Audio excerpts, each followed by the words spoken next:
वो तमाम मुद्दे जिनको इन्होंने, तो फिर ये मान लीजिए कि वो प्रधानमंत्री नहीं होंगे। तो आप ये भी आपकी बात से लग नहीं रहा है कि लारी साहब इत्तेफाक रख रहे हैं, बल्कि वो हंस रहे हैं, खिलखिलाकर हंस रहे हैं। लेकिन पहले मैं रत्नाकर जी बहुत शांत है, रत्नाकर जी लेकिन बहुत शांत है। वो अच्छा सच बोले तो भी हंसते हैं और हम पार्टी से नहीं बोलते तब भी हंसते हैं। असलियत बोलने में शर्मा रहे हैं। मैं बता देता हूं, आरएसएस ने हंस रहे हैं, ठीक है, मिलकर बीजेपी को हराया। जरा मैं रत्नाकर त्रिपाठी जी को चाहूंगी, रत्नाकर त्रिपाठी जी मैं खुल के आज कह रहा हूं अरे कि आरएसएस ने बीजेपी ने खुद मिलकर अपने कैंडिडेट को हराया ठीक है। है। बाकायदा आरएसएस के ऑफिसेज में ताले पड़े रहे जिस दिन इलेक्शन था।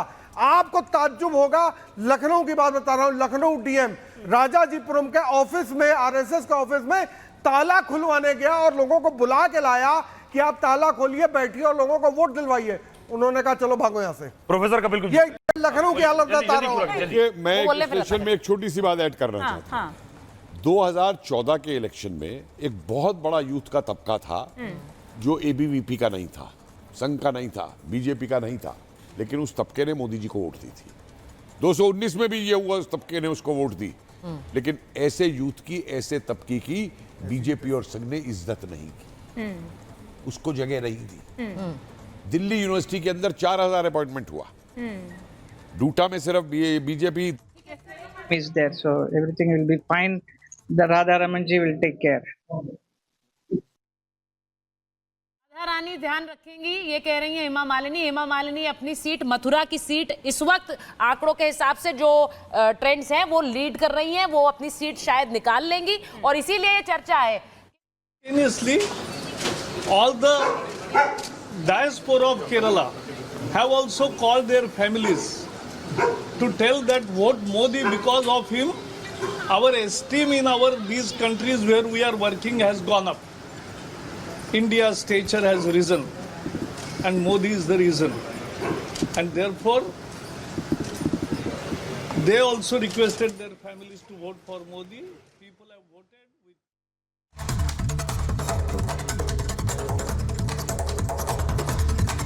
सभी सदस्य आगे चल रहे हैं अपनी अपनी सीटों से। कन्नौज से अखिलेश यादव आगे चल रहे हैं, उधर मैनपुरी से बिल्कुल यादव आगे चल रही है, फिरोजाबाद से अक्षय यादव आगे चल रहे हैं, बदायूं से आदित्य यादव आगे चल रहे हैं और आजमगढ़ से धर्मेंद्र यादव आगे चल रहे हैं। कुछ और भी सीट है जिनका थोड़ी देर पहले श्वेता भी क्या हुआ था, पिछली बार 2019 में 5 सीटें आई थी, वो पूरी 5 परिवार के लोगों की थी, लेकिन इस बार समाजवादी पार्टी का नंबर ड्रास्टिकली बढ़ा है और वो सिर्फ 5 तक सीमित नहीं है, ये 5 चल रहे हैं आगे और ये लीड्स भी बड़ी हो रही है। लेकिन इसके अलावा तीसरे नंबर की पार्टी समाजवादी पार्टी उभर कर आ रही है। इंटरेस्टिंग बंगाल भी है, जहां पर बार बार बीजेपी ने कहा कि हम 25 से 30 सीटें निकाल सकते हैं, बंगाल पर नजर बनाए रखिए। पिछली बार 18 थी, लेकिन इस बार जो इलेक्शन कमीशन का डेटा है जो अभी तक आ रहा है, 30 सीटें ममता बनर्जी की पार्टी को जा रही है, 10 बीजेपी को लीड कर रही है और 2 पर कांग्रेस लीड कर रही है। तो पश्चिम बंगाल बहुत अच्छी तस्वीर नहीं पेश कर रहा है पुष्पेंद्र जी। यहां से मुझे लगता है उन्होंने बहुत सारे नंबर्स जो बीजेपी मान रही थी कि लूज करेंगे बाकी जगह, वहां से मेकअप करेंगे पश्चिम बंगाल के लिए तो प्रधानमंत्री ने खुद ही कहा था कि इस बार दिल्ली पहुंचा रहा है बंगाल हमको, ये तो उन्हीं का स्टेटमेंट था। बिल्कुल। तो जिस उत्तर प्रदेश में 80 सीटें हैं वो इस बार नहीं पहुंचा रहा है, बंगाल पहुंचा रहा है। अगर बंगाल में भी ये स्थिति है तो फिर तो सवाल ये है कि कहते हैं कि सिर्फ कहने के लिए बात कही गई ना, वो असर नहीं हुआ ना बंगाल में। वो तमाम सारे मुद्दे जो हुए वहां मिसकैलकुलेशन मान रहे हैं? मैं खुद कह रहा हूं मिसकैलकुलेशन भी है और कुछ हद तक जो बात मैं कह रहा हूं कि भारतीय जनता पार्टी के अंदर बहुत सारे लोग जो अब आकर के बयान दे रहे हैं, ये सब जिम्मेदार लोग हैं, ऐसा नहीं है। तो ये पुष्पेंद्र जी, जैसा पुष्पेंद्र जी की बात से आप रत्नाकर जी आप लोग सहमत हैं, इसीलिए वजह हुआ कि आप लोगों का ये जो प्रदर्शन देखने को मिल रहा है? कतई नहीं सहमत हूं। एक समय दीजिएगा। एक कहावत है कि आप सारे लोग को कुछ समय के लिए बेवकूफ बना सकते हैं, कुछ लोगों को सारे समय बेवकूफ बना सकते हैं, लेकिन सारे लोगों को सारे समय नहीं बेवकूफ बना सकते। नरेंद्र मोदी के झूठ, फरेब, मजाक उड़ाना, उनके वाहियात जोक और उनके शब्द उनको ले डूबे हैं।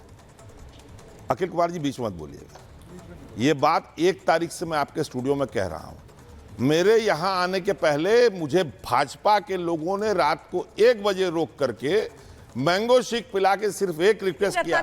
मेरी पूरी बात सुन लीजिए, मेरी पूरी बात सुन लीजिए, फिर प्लीज मेरी पूरी बात सुन लीजिए, फिर मैं जवाब दूंगा, नहीं तो नहीं दूंगा।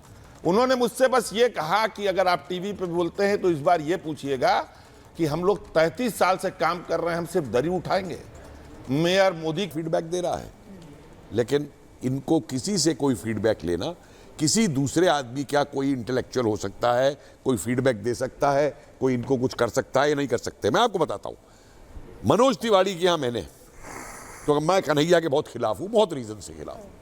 मैंने एक अपना वीडियो तक बना के दिया और मैंने कहा देखिए 1 महीने में मौजूद हूं, प्रोफेसर हूं, जानते हो आप, नहीं जानते, जबकि जानते हैं मुझे, मैं 1 महीना देने को तैयार हूं। चुनाव के अंदर जो भी काम मैं कर सकता हूं मैं करूंगा, और मैं नुक्कड़ मीटिंग सबसे अच्छी कर सकता हूं, और इसके खिलाफ मेरे से अच्छा आदमी आपको नहीं मिलेगा प्रचार करने वाला। अच्छा जी, चिंतन करेंगे, बता देंगे, कर लीजिए चिंतन, आप इतने ओवर कॉन्फिडेंट हैं।